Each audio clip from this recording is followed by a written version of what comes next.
Bienvenidos a Aposento Alto.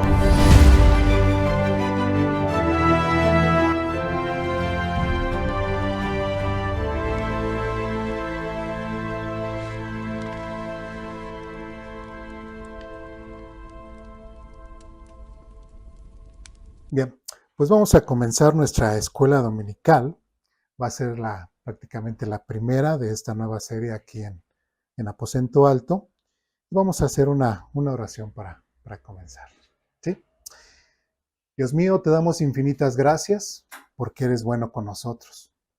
Gracias, Señor, porque tú nos has permitido nuevamente congregarnos para poder aprender de tu palabra. Te pedimos, Señor, que tu Espíritu Santo, como excelente maestro que es, nos guíe, Señor, a través de tu palabra y que podamos aprender ampliamente, Señor, lo que tú has escrito en ella. Te pedimos, Señor, que tú transformes nuestras mentes, transformes nuestros corazones y que podamos estar apercibidos, Señor, a tu palabra, a tu forma de pensar, a tu forma de sentir y de ver las cosas. Todo esto, Señor, te lo pedimos y te lo rogamos en el nombre de nuestro Señor y Salvador Jesucristo, por sus méritos en la cruz. Amén.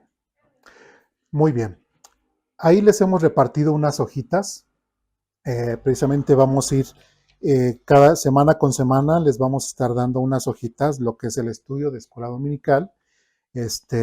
Y ahí para que lo tengan, bueno, vamos a estar grabando también el video y todo, pero lo importante es de que pues estamos aquí. Ahora, nosotros siempre tenemos la temática de que yo siempre digo o hago o comento dudas, preguntas, comentarios, reclamaciones, todo, porque en la escuela dominical precisamente es eso, que tanto, bueno, exponemos la palabra de Dios, pero siempre tenemos dudas, a veces se nos queda algo y a veces, a diferencia de la predicación, muchas veces, híjoles, que está muy metido el predicador ahí y pues ni modo levantar mi mano y oiga, no le entendí muy bien lo que dijo, ¿no? Pero en la escuela dominical, sí podemos hacer eso. Siempre he comentado, no hay pregunta más tonta que la que no se hace. Entonces, cualquier duda, cualquier comentario, referente al tema, lo abordamos enseguida. Si es de otro tema, no es que los vayamos a ignorar, sino simplemente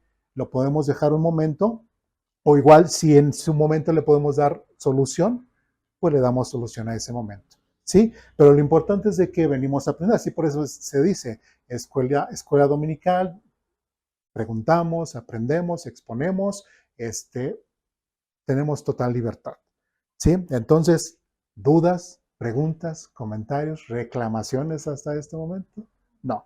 Bien.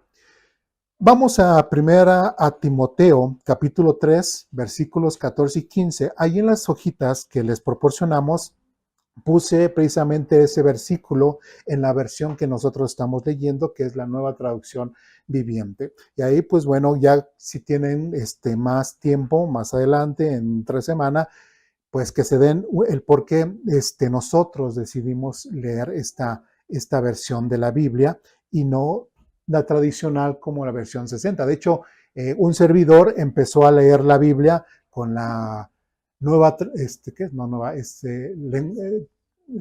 traducción antigua de 1909, de ahí nos pasamos a la 1960, de ahí lenguaje actual, hemos pasado por todas.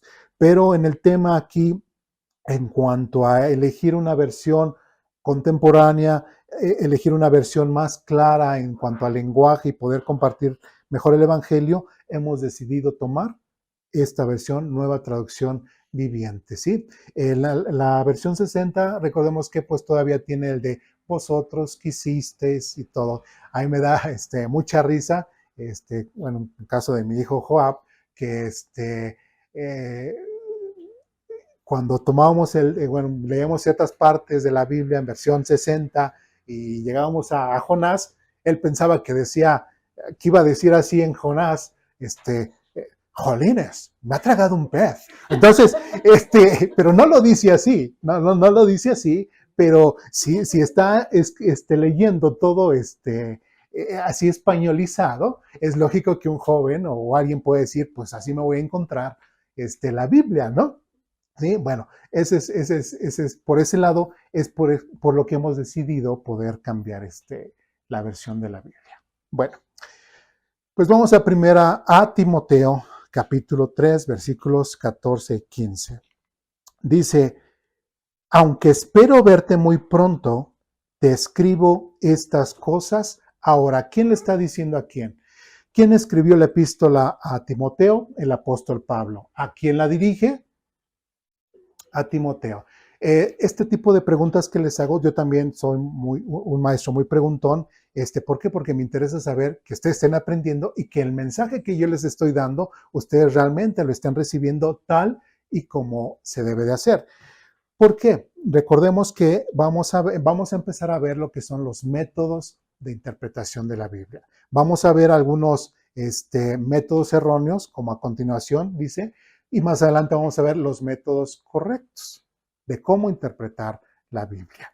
¿Sí? Entonces, si vamos a empezar a leer la Biblia, siempre es importante nosotros poder saber cómo leerla, cómo interpretarla, porque muchas veces podemos caer en errores como los que vamos a ver a continuación. Bueno, entonces dice Pablo, le dice a Timoteo, aunque espero verte pronto, te escribo estas cosas ahora. Versículo 15 dice, para que si me retraso, sepas cómo deben comportarse las personas en la familia de Dios. Y ahí nos vamos a detener tantito. Dice, para que si me retraso, dice, sepas cómo deben comportarse las personas en la familia de Dios.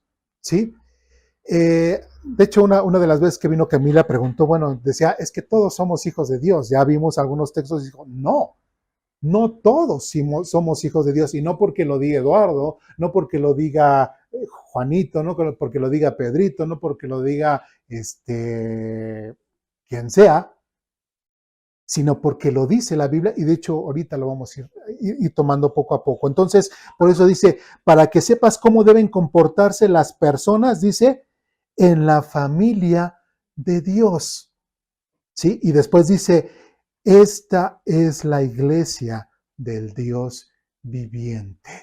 La familia de Dios es la iglesia del Dios viviente. Y quiero resaltar el hecho de decir, como dice aquí Pablo, dice el Dios viviente, porque lamentablemente en muchos lados, en muchas religiones, por ejemplo, en mi caso, que yo vengo del catolicismo, que quería yo ser sacerdote y que prácticamente a entrar antes del seminario decía, caray, pues la Biblia dice una cosa, pero aquí están haciendo otra cosa. Entonces, ¿a quién le creo? ¿A lo que dicen los hombres o a lo que dice el texto bíblico? Y es ahí uno que como persona tiene que tomar esas grandes decisiones en su vida. Si realmente uno quiere o se preocupa por lo espiritual en su vida, pues tienes que ir a la fuente correcta, que es el texto bíblico. ¿Sí? No le voy a preguntar a alguien que así como los jóvenes, hijo, le estás preguntando a alguien que está peor que tú y mira en qué situaciones te estás metiendo. ¿Sí? Entonces, es importante, ¿sí? Y como lo dice aquí Pablo, que las personas en la familia de Dios, que es la iglesia de Dios, sean adoradores del verdadero Dios vivo y verdadero, ¿sí? No de un Dios de una religión. De hecho, siempre que me preguntan ¿y de qué religión eres? Me cuesta mucho trabajo contestar. Porque digo, bueno, es que cuando era el catolicismo, yo estaba en el catolicismo, ahí sí viví toda la religiosidad. Si alguien me pregunta, ¿has sido religioso? Sí, en el catolicismo. Ahí fui religioso. De hecho, recuerdo a la edad de mi hijo, tenía 17 años cuando yo acepté a Jesucristo, pero de hecho desde antes, les digo, tenía toda la intención de ser sacerdote, desde salir de la secundaria, y en mi casa, ahí tenía mi habitación y tenía un mueblecito como este. y tenía mi altar, tenía mis imágenes y todo, y tenía yo un ritual, siempre hacía un ritual, iba, entraba en mi recámara y besaba otra imagen, besaba todas, y después tenía un cuadro del Sagrado Corazón de Jesús que yo dibujé y todo, agarraba, pueden preguntar cuando vean a mi papá, a mis hermanas, me apoyaba en y como lo había puesto alto, brincaba y le daba beso también. O sea, ese tipo de cosas las llegué a hacer. Entonces, religiosamente nadie me puede decir que no. De hecho, inclusive yo tenía que decirle a mis papás, ya es domingo, a mis papás y a mis hermanas, hay que ir a misa, hay que ir a misa. Y si ellos no iban, yo solito iba a misa. O sea, imagínense un jovencito de 13, 14, 15 años, toda esa etapa, completamente metido en la religiosidad dentro del catolicismo. Cuando lamentablemente luego te das cuenta de que solamente es una imagen, que no me ve, que no me escucha, que no me puede hablar, que no me puede abrazar, que prácticamente está muerto, que hasta yo mismo tengo que cargar para moverlo de un lado a otro. ¿Sí? Y bueno, esa es parte de mi testimonio. Pero aquí dice, esta es la iglesia del Dios viviente, del Dios creador, del Dios que hizo los cielos y la tierra, del Dios que mandó a su Hijo para morir por nosotros, del Dios que vive, que es. No es el Dios de una religión. Entonces hace rato les decía que cuando me preguntan de qué religión eres, pues realmente de ninguna. Yo he encontrado a mi Señor Jesucristo como único medio y salvación, y es todo. Jesús dice, yo soy el camino, la verdad y la vida, y nadie viene al Padre si no es por mí. Él es el único medio de salvación. Nadie más me va a salvar. ¿Sí? Entonces me preguntan, ¿qué religión eres? De ninguna. Y soy cristiano porque sigo a Cristo, pero no tengo ninguna religión. Es más, estoy en contra de todas las religiones. Las religiones, sí, existen, pero son hechas por los hombres y a su medida. ¿Sí? Y cuando les presentamos al Dios vivo y verdadero, al de la Biblia, al que juzga, al que te dice que eres pecador, al que te dice que tienes que cambiar tu vida, dicen, ese Dios no me gusta más este. ¿Sí? Ya hemos hablado en cuanto al tema dentro del catolicismo, en cuanto a los santos, en cuanto a las personas, cómo se crean su propia deidad. Ya vemos aquellos que se sienten bien malos y todo. Pues yo soy adorador, bueno, yo le digo la diabólica muerte porque no tiene nada de santa. Yo soy adorador de la diabólica muerte, que no sé qué, todo así como para espantar. O sea, él se siente mucho, pero su deidad tiene un rostro así que, ay, lo ves, que te da miedo y lo que sea, ¿no? Tratando de intimidar a la gente, ¿no? Que se tatúan o que traen así sus cadenas y todo. Eso no es nada, ¿sí? O aquel, ¿no? O el famoso santo Valverde de los narcotraficantes y de los maleantes y todo. Cada uno va haciendo su deidad a su gusto, a su medida. Si me explico, lamentablemente el Dios de la Biblia no es un genio que te cumple tus deseos, es Dios. Y gracias a que tenemos la Biblia, a través de la Biblia podemos ir conociéndolo a Él, tal y como es Él. No como yo me lo imagino, lo que yo pienso, lo que yo quisiera, como fuera Dios, sino realmente como es Él, lo que yo tengo que conocer. ¿Sí? ¿Dudas, preguntas, comentarios, reclamaciones hasta aquí? No, bien. Entonces dice, esta es la iglesia del Dios viviente. Algo bien interesante dice, columna y fundamento de la verdad. Si nosotros entendiéramos la importancia de una columna para una casa o para un edificio, por ejemplo, aquí digamos, podemos decir que esta es una columna. Tal vez si quitamos esa columna, ¿qué le pasaría a la casa? Se viene abajo. Es el sustento, ¿sí? Es lo más fuerte. Yo siempre pensaba que, decía, ¿y a poco los tabiques sí aguantan todo ese peso? Y ya después alguien me explicó, Inclusive podemos tumbar la pared y no se va a caer, porque los tabiques no cargan absolutamente nada. Nada más te cubren del frío y que nadie se meta, ¿no?, a tu casa. Pero realmente quienes cargan son las columnas o bueno, o las vigas, ¿sí? Pero son la parte fuerte de una casa, la parte fuerte de una construcción. Entonces, ¿qué es lo que está diciendo Timoteo? ¿Qué es lo que está, perdón, lo que está diciendo Pablo a Timoteo? Que la iglesia, que es uno, la familia de Dios; dos, que es la iglesia del Dios viviente; tres, que es columna; cuatro, que es fundamento de la verdad. En otras palabras, que toda iglesia debería de estar bien fundamentada en la Biblia, bien fundamentada en lo que dice. ¿Por qué? Porque es fundamento de la verdad. Una iglesia no debería de estar enseñando mentiras. ¿Sí me explico? Una iglesia debería de estar enseñando lo que es la Biblia, lo que es realmente lo que dice la palabra de Dios, no mentiras. Entonces, tenemos que entender nosotros que como familia de Dios, que como iglesia del Dios vivo, como columnas y como fundamentos de la verdad, tenemos una gran responsabilidad.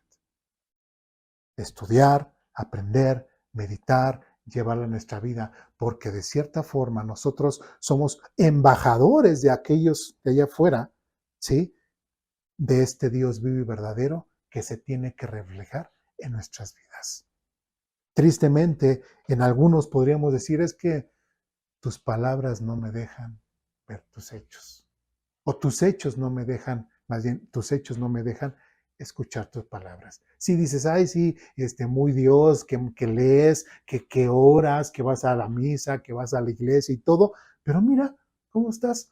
Estás ahí de borrachos, te estás drogando, mira, le estás robando sus cosas al vecino, mira, estás haciendo aquello, le eres infiel a tu esposa. ¿No que mucha Biblia? ¿Sí? Entonces, ese tipo de cosas no se pueden permitir en una persona que es parte de la familia de Dios, que es parte de la iglesia de Dios, parte de la columna de la institución de la iglesia, y sobre todo no puede andar viviendo en una mentira y pregonando supuestamente su verdad. ¿Sí? Tenemos una gran responsabilidad en cuanto al tema de la Biblia. ¿Dudas, preguntas, comentarios, reclamaciones? No. Bien, pues ahora sí entramos un poco más en materia en cuanto a los métodos erróneos de interpretación bíblica. ¿Sí? Siempre en algunas cosas sí tenemos que tener cierto manual. A veces nosotros como mexicanos, o yo creo que en muchos lados del mundo, siempre que compran un aparato o lo que sea, lo último que se lee es el manual. Yo creo que ya hasta que se descompone, ya la regué, ¿cómo? Ya se atoró. Ahora sí, ya va así. ¿Y dónde dejaron el manual? ¿No? Y todavía está así en su bolsa y todo, con el Durex que viene en el manual, y inclusive ya hasta lo pusieron abajo de una mesa que se estaba así medio moviendo, ¿no? ¿Dónde está? Ah, pues ya sacan el manual y empiezan a ver. Bueno, pues igualmente la Biblia tiene su manual, ¿sí? O tiene su forma de interpretar. Por eso quise empezar con los métodos erróneos de cómo interpretar la Biblia, porque ya que veamos en materia lo que realmente cómo debemos de interpretarla, pues nos va a ser mucho más fácil ir avanzando. Bueno, métodos erróneos de interpretación bíblica. Tenemos el primer método, que es método racionalista. ¿Qué nos dice este método? El método racionalista, ahí está en sus hojitas, dice, el método racionalista consiste en sujetar toda la escritura al juicio humano para saber si son válidas o no sus declaraciones. Presupone que lo sobrenatural no existe y que todo texto se puede entender por medio de la razón humana. Si nosotros hemos visto en algunas ocasiones lo que son programas, ya sea de Discovery Channel, National Geographic, Nat Geo, bueno, es lo mismo, así ese tipo de programas que es temas de la Biblia, ¿no? Hablan acerca, por ejemplo, cuando Moisés y el pueblo de Israel pasaron por el río y todo, y dijeron, es que realmente Dios no abrió el mar, sino que ellos, todo ese pueblo, buscaron, ahora sí que la parte más bajita del río, y por eso pasaron. ¿Sí? ¿Qué es lo que están aplicando? El razonamiento humano. ¿Eso milagroso? Lo quitan. ¿Sí? ¿Qué podemos decir acerca de los milagros de Jesús? Una persona que dice, no, pues es que eso de, ay, que convirtió el agua en vino, o sea, pues ¿cómo? Le había puesto, no sé, a lo mejor un tan o algo así que pareciera que se convirtiera en vino y todo, y empieza a ser el razonamiento humano, ¿no? O decir, ay, lo que antes decían es que está endemoniado y todo, no, eso es más bien que le daba epilepsia, ¿sí? Eran los que eran los endemoniados, ¿sí? Y otra vez están ocupando el razonamiento humano y todo lo sobrenatural y todo lo milagroso que la Biblia menciona completamente, lo quitan o no le dan validez, ¿sí? Bueno, y tenemos un ejemplo en Hechos capítulo 23. Yo creo que ustedes me van a ganar, bueno, con los que tienen su aplicación. Más rápido nada más buscan el libro, capítulo, versículo y llegaron. ¿No? Pues ya les gané. Hechos, capítulo 23, versículos 6 al 9. Quien lo tenga, si le puede dar lectura, por favor. Pablo se dio cuenta de que algunos miembros del Concilio Supremo eran saduceos y que otros eran fariseos. Por lo tanto, gritó, hermanos, yo soy fariseo, al igual que mis antepasados, y estoy en juicio porque mi esperanza está en la resurrección de los muertos. Esto dividió al concilio, puso a los fariseos contra los saduceos, porque los saduceos dicen que no hay resurrección, ni ángeles ni espíritus, pero los fariseos sí creen en todo esto. Así que hubo un gran alboroto.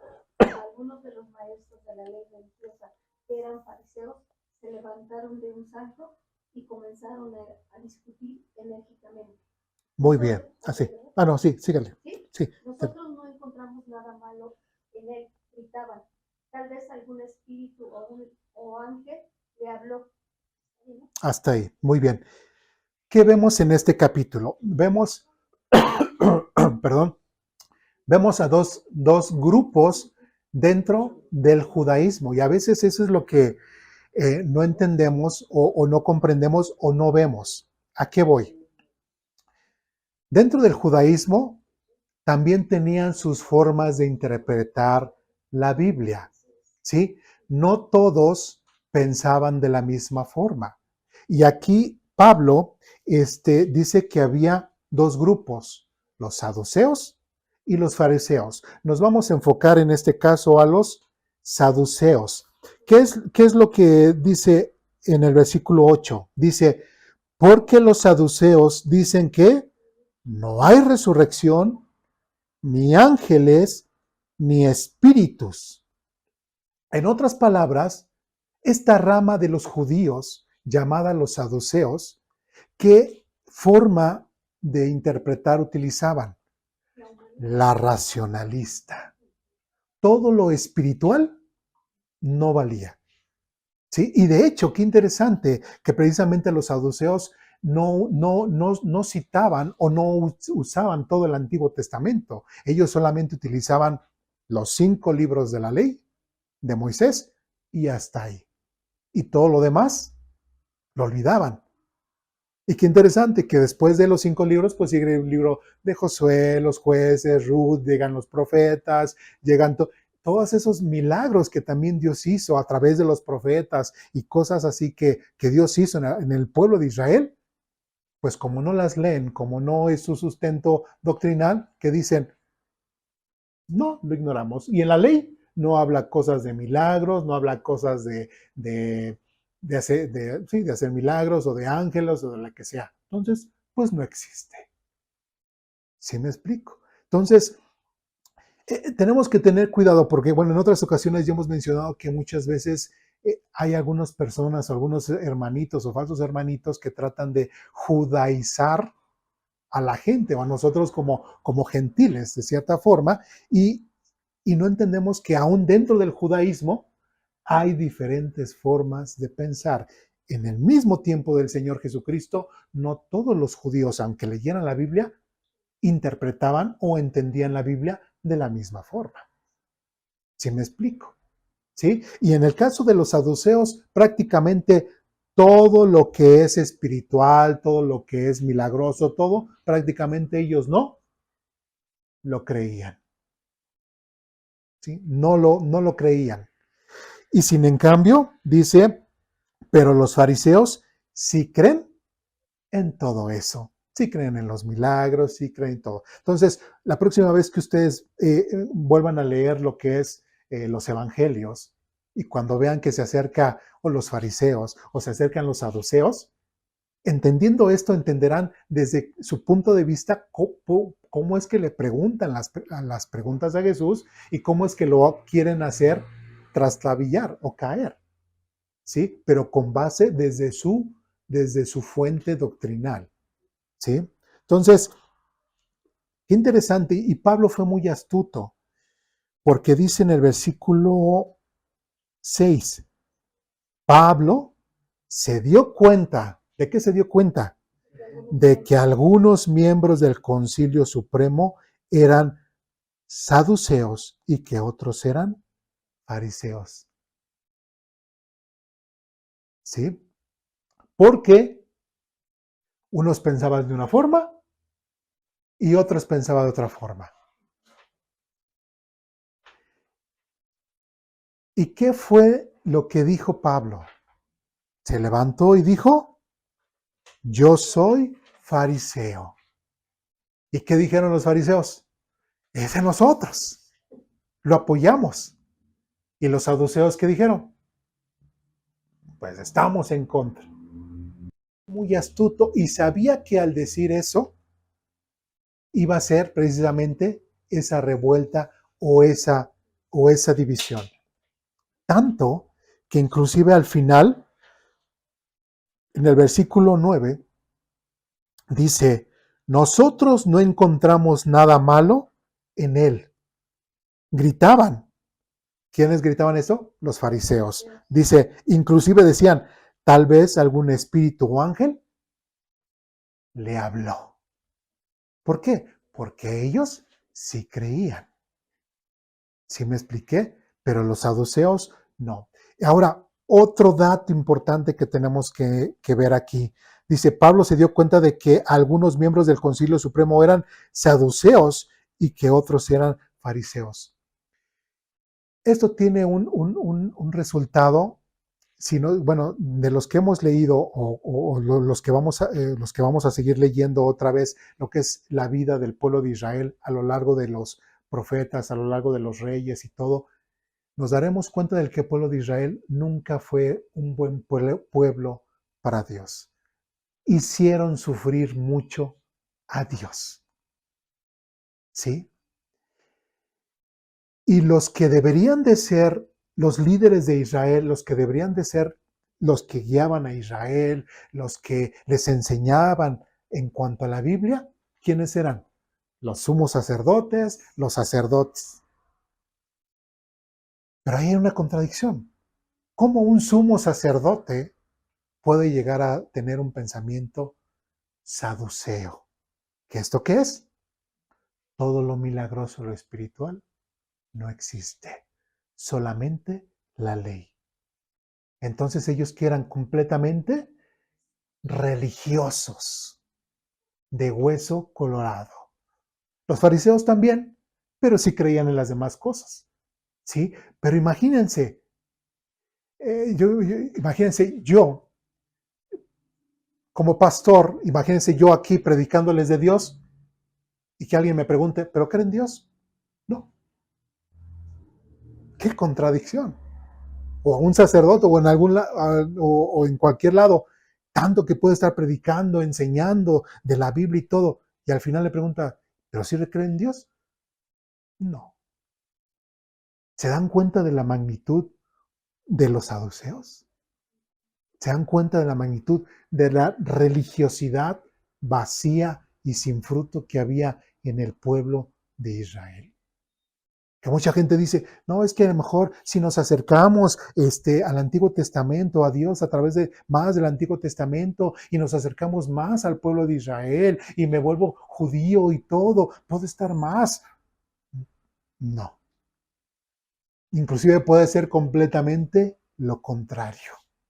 Y hasta la fecha, el pueblo de Israel no podemos decir que sea un pueblo que realmente interprete y esté completamente comprometido con Dios y su palabra. Muchas veces yo me he puesto, bueno, desde a través de que he estado leyendo, yo pienso que, como dices, los sacerdotes perdieron esa visión de Dios, porque como ellos eran los que hacían los sacrificios, Eduardo, se creyeron más que Dios, porque llegaba el pueblo y a través de ellos llegaban con sus corderos, sus fruteras. Entonces ellos eran los que realmente hacían el sacrificio porque Dios así lo había mandado. Pero ellos perdieron esa comunión con Dios y dijeron, pues es que por eso empezaron a abusar de todos ellos, y como el pueblo no quería entender o no se quería, como dices, leer la palabra, ellos se basaban, pues voy, llevo mi sacrificio y que el sacerdote me expie de mis pecados y ya. Pero entonces ellos empezaron a hacerse más grandes y perdieron el lugar que Dios les dio y se olvidaron, dijeron, no, Dios está por allá, vamos, nosotros podemos engañar al pueblo, lo manejamos, pues empezaron a abusar de de su posición, exactamente. Eso fue lo que los llevó a la perdición, la verdad. Y el pueblo, pues como dice, mi pueblo perece por falta de conocimiento. Sí. Entonces eso fue lo que hizo que se separaran de Dios, ¿no? Sí, de hecho, bueno, uno puede leer los profetas y todo, y Dios se va en contra de esos líderes, se va en contra de sus propios sacerdotes, se va en contra de los líderes políticos, de los mismos reyes que se han alejado de Dios. ¿Sí? Bueno, ¿alguna duda, pregunta, comentario, reflexión? ¿No? No, pues es que por decir la cuestión que dice que pues tenemos que creer en algo, ¿no? Es como creer en uno mismo si no creemos en uno mismo. Bueno, en este caso el enfoque es completamente diferente. O sea, es cierto, tú como persona puedes creer en ti mismo, digamos, para realizar un trabajo, a lo mejor te dan una comisión en tu trabajo, tal vez y te dice, oye, ahora vas a estar encargada de tal departamento, ¿no? Y tú puedes decir, no, es que a lo mejor no sé, o no sé mucho de computadora, o no sé mucho al utilizar esto, ¿no? Entonces, de cierta forma, sí tienes que creer en ti mismo. Ese es por un lado.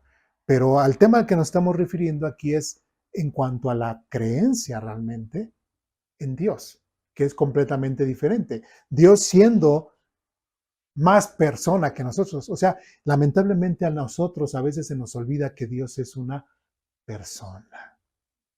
Y como tal, lo debemos de tratar con ese mismo respeto y dirigirnos con Él con esa misma forma, como hablamos y platicamos con cualquier persona. ¿Sí? Entonces, el hecho de que tú le digas a Dios, confío en ti, creo en ti y sé parte de mi vida, es diferente al tema de creer en uno mismo.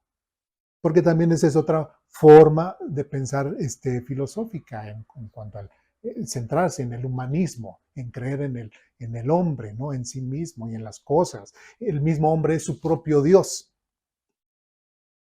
Pero no, o sea, yo soy hombre y todo, pero yo no puedo crear una planta de la nada. O sea, no soy nada, soy basura. Soy una creación. Pero Dios que no fue creado, Dios que es el máximo poder, que es el que creó todo lo que nosotros vemos, Él sí es Dios. Yo soy hombre, yo no soy Dios. Y jamás lo voy a hacer. Pero Dios siempre ha sido Dios y siempre será Dios. ¿Sí me expliqué? ¿Sí? Por ejemplo, es lo que en mi caso, lo que dices, cuando algo pasa o quiero algo, voy a hacer algo, es eso, siempre confiar en Dios, sea que Él me dé la sabiduría para si es que voy a hablar, si es que voy a hacer esto, si voy a necesitar algo, Sí. para que primeramente ya en la fe que tengo que en Dios, Él me va a dar la solución. Porque muchas veces yo, atrabancadamente, según lo que sea, voy a actuar y voy a actuar mal, o voy a hacer mal esa situación. Primero pedirle a Él la sabiduría que nos dé para poder actuar, ¿no? O hablar, o lo que vaya a hacer uno, tener esa seguridad. Pero ya integramos a Dios Exacto. a nuestra vida. Sí. El chiste es eso, integrar a Dios a nuestra vida. Y en el caso de estos líderes, tanto saduceos como fariseos, estaban bien metidos bueno, sí en la Biblia, pero completamente alejados de Dios. ¿Sí? Y eso sí, eran completamente religiosos, completamente diferente a lo que leímos en Timoteo, que la iglesia tiene que ser, que es la iglesia del Dios vivo y verdadero. Pero lamentable ellos estaban casi adorando a lo que ellos no creen. Y eran del pueblo de Israel. Eso es lo más tremendo. ¿Sí? Bien. Mateo capítulo 16. Vamos al primer evangelio de la Biblia. Esta es una herramienta concebida desde el rigor histórico para la consulta de pastores y hermanos en Cristo, con el propósito de conocer los acontecimientos verdaderos bíblicos desde la realidad histórica y arqueológica. Y recuerda que puedes ingresar a nuestra línea del tiempo desde la página de Aposento Alto. La línea del tiempo tiene diversas formas de abordar los acontecimientos bíblicos, para que podamos organizar la información de manera correcta y que podamos obtener la información organizada. Algunos de estos filtros son el canon bíblico, todos aquellos libros inspirados por el Espíritu Santo en los cuales Dios nos muestra su gracia, justicia y amor. También podemos filtrar los acontecimientos como los reyes y profetas del Antiguo Testamento y el cómo estos vivieron sus testimonios en la historia de los reinos de Israel y Judá. También contemplamos el surgimiento de religiones o sectas en nuestra tabla de cronología doctrinal. Los personajes bíblicos también son una parte muy importante de nuestra herramienta, ya que se organizó una línea del tiempo que contempla aquellas personas de las que nos habla la Biblia, comenzando desde nuestro Creador hasta figuras más modernas, como aquellos que continuaron con la enseñanza de nuestro Señor Jesucristo, discípulos de los discípulos originales y aquellos que ofrecieron su vida para la conservación de la palabra de Dios. Así como es importante conocer los acontecimientos específicos de los que nos habla la Biblia, también es muy interesante cómo estos personajes cobran vida e interactúan unos con otros, ya sea desde las profecías del profeta Isaías, así como la genealogía de nuestro Señor Jesús, son un testimonio del paso del tiempo y de las personas que un día vivieron en nuestro mundo. El objetivo de esta línea del tiempo es servir en su vida como una herramienta de consulta con la cual puedan seguir fortaleciendo su fe en el mensaje maravilloso que nos dio nuestro Salvador Jesús. Como Aposento Alto, estamos muy orgullosos y agradecidos del trabajo de aquellos que viven estudiando los hechos verdaderos de Dios, desde las ciencias y estudios que hoy nos permiten tener esta herramienta. Sin más que decir, que Dios les dé sabiduría y entendimiento.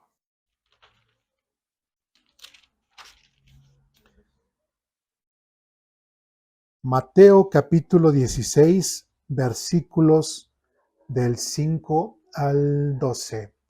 Quien lo tenga, si le puede dar lectura, por favor. ¿Sí? Más tarde, cuando ya habían cruzado al otro lado del lago, los discípulos descubrieron que se había olvidado de llevar pan. Atención, les advirtió Jesús, tengan cuidado con la levadura de los fariseos y con la de los saduceos. Al oír esto, comenzaron a discutir entre sí, pues no habían traído nada de pan. Jesús supo lo que hablaban, así que les dijo, ¿tienen tan poca fe? ¿Por qué discuten los unos con los otros por no tener pan? ¿Todavía no entienden? ¿No recuerdan los 5,000 que alimenté con 5 panes y las canastas con sobras que recogieron? ¿Y los 4,000 que alimenté con 7 panes y las grandes canastas con sobras que recogieron? ¿por qué no pueden entender que no hablo de pan? Una vez les dijo, tengan cuidado con la levadura de los fariseos y de los saduceos. Entonces, al fin comprendieron que no les hablaba de la levadura del pan, sino de las enseñanzas engañosas de los fariseos y de los saduceos. Muy bien. Qué interesante que teniendo al mejor maestro sobre la faz de la tierra, al hombre más espiritual sobre la faz de la tierra, al mismísimo Dios, ¿sí? Dios hablaba y los discípulos, y yo creo que hasta nos incluimos, que Dios nos puede estar hablando y nosotros papando moscas en otras cosas. ¿Sí? A ver, Señor, es que la verdad no te la pesqué y la verdad no te entiendo qué es lo que me tratas de decir. ¿Sí? ¿Me estás hablando de esto o me estás hablando de aquello? ¿Sí? Inclusive, ¿qué dice más? Dice versículo 7, al oír esto comenzaron a discutir entre sí, pues no habían traído nada de pan. Prácticamente después de la alimentación y todo, pues dijeron, pues ya se acabó el pan y todo. No, pues ya vámonos, Jesús, ya vámonos y todo. Pero por ahí, cuando empezó esta situación, dice, ¿quién trajo pan? No, pues no sé, a lo mejor Mateo. A ver, Mateo, ¿quién trajo? No, pues no sé, a lo mejor Jacobo. Oye, Jacob, nadie trajo pan, ¿sí? Pero no era el punto. Jesús no le estaba hablando acerca del pan. Inclusive el mismo Jesús les explica, déjense del pan. O sea, así como pude alimentar a 5,000, puedo volverlos a alimentar a otros 10,000, o otra vez a otros 5,000, o a 20,000, a los que sea. Ese no es el propósito. Lo que yo les he dicho es, cuídense de la levadura de los fariseos. ¿Qué era lo que estaba diciendo Jesús? De cierta forma, de una forma simbólica les estaba hablando. Y versículo 12 dice, entonces, al fin comprendieron que no les hablaba de la levadura del pan, sino de las enseñanzas, y quiero recalcar esto, sino de las enseñanzas engañosas, ¿de quiénes? De los fariseos y de los saduceos. También había otro grupo de ahí de los escribas, pero prácticamente tenían esas formas de pensar también. Entonces, ¿qué está diciendo el mismo Señor Jesucristo? Que sus líderes, que son los que deberían de llenar al pueblo de Israel e ilustrarlo, enseñarle acerca de la palabra de Dios, tanto fariseos como saduceos. ¿Cómo era su forma de interpretar? Mal. ¿Sí? ¿Estaban cerca de Dios? No. Inclusive, ¿qué les está diciendo? Sino de las enseñanzas engañosas de los fariseos y de los saduceos. ¿Sí? No sé si han tenido la oportunidad de checar algunas páginas de algunas interpretaciones que dan algunos judíos en cuanto a ciertos textos, y yo me sorprendo de algunas cosas de cómo interpretan. Por ejemplo, hay el tema de lo que, cuando dice en Génesis 1:26, y Dios hizo a hombre y mujer, y Dios los hizo. Y un rabino, por ahí un maestro decía, es que Dios hizo una persona andrógina. O sea, en sí mismo era hombre y mujer. Y ya después, pues Dios, cuando duerme al hombre y que separa la costilla, ahí es cuando ya saca a la mujer. Pero imagínense a un judío interpretando así la Biblia de esa forma. Por eso quise recalcar lo que dice, no lo que digo yo, lo que el mismo Señor Jesucristo dice, sino de las enseñanzas engañosas. Que esos sumos sacerdotes o líderes de Israel que deberían de estar enseñando correctamente la Biblia, que inclusive ellos deberían de ser así, columna y fundamentos de la verdad, no lo eran. Si se dan cuenta por qué es bien importante que nosotros como iglesia podamos someternos a lo que el texto dice, como debe de ser, poderlo interpretar como debe de ser. ¿Por qué? Porque podemos caer en situaciones de enseñanzas engañosas, como los fariseos y los saduceos. Y en lugar de acercar más a la gente a Dios, lo alejamos. Inclusive en Mateo capítulo 23, muy claramente Jesús les dice, porque ustedes hacen dice, pasan mar y tierra y todo para conseguir un prosélito, ¿sí? O sea, hacerlo al judaísmo, ¿sí? Pero lo hacen doblemente hijo del infierno o del diablo, ¿sí? Porque le cargan rituales y rituales, pero esos rituales, lejos de acercar a la gente a Dios, los aleja y los aleja, como lo hemos dicho en un principio. Todas las religiones, Dios no las apoya. Sí, absolutamente nada. ¿Qué es lo que hemos dicho? Entonces, bueno, quiere decir que si siempre vengo a aposento alto, ¿voy a ser salvo y algún día me voy a ir al cielo? No. Al contrario, si siempre vienes a aposento alto, te vas a ir al infierno. Pero ¿cómo? Si estoy aquí, ya tengo 1 año o 2 años asistiendo aquí. Bueno, es que el que salva es Jesucristo, no la iglesia, no aposento alto, sino quien te salva, el que murió por ti fue Jesucristo. Quien derramó su sangre por ti fue Jesucristo. No no Joab, no Alejandra, no Héctor, no Eduardo, no, Jesucristo, solamente. ¿Sí?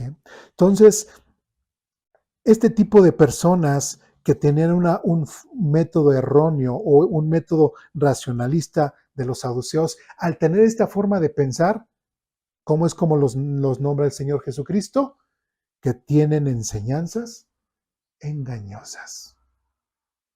Entonces, para mí, como este texto y como otros, y el ver todo el contexto del Antiguo Testamento, a mí, lejos de acercarme al judaísmo, me hace tener aguas. O sea, sí voy a leer el Antiguo Testamento para ver, y el judaísmo o el pueblo de Israel es un gran ejemplo de cómo no hacer las cosas con Dios. ¿Sí me expliqué? ¿Sí? Hicieron sufrir mucho a Dios en el Antiguo Testamento. Hicieron sufrir mucho a Dios. En el Nuevo Testamento no se diga. Cuando vino Jesús, dice, a lo suyo vino y los suyos no lo recibieron. ¿Sí? Entonces, Dios ha sufrido mucho con su pueblo Israel. Israel siempre va a ser el pueblo de Dios, siempre va a ser el pueblo elegido. ¿Sí? Siempre van a tener cierto cuidado de Dios. Sí, hasta la fecha. Pero lamentablemente el pueblo de Israel no se ha comportado como se debe de comportar. Y es la forma en como una iglesia, como un grupo, como nosotros, tenemos que llegar a ser realmente verdaderas columnas y fundamentos de la verdad. Y no caer en enseñanzas engañosas como los fariseos o los saduceos. ¿Sí? ¿Dudas, preguntas, comentarios, reclamaciones hasta aquí? ¿No? Pues yo creo que hasta aquí le dejamos por el tiempo y la siguiente semana continuaremos con este tema.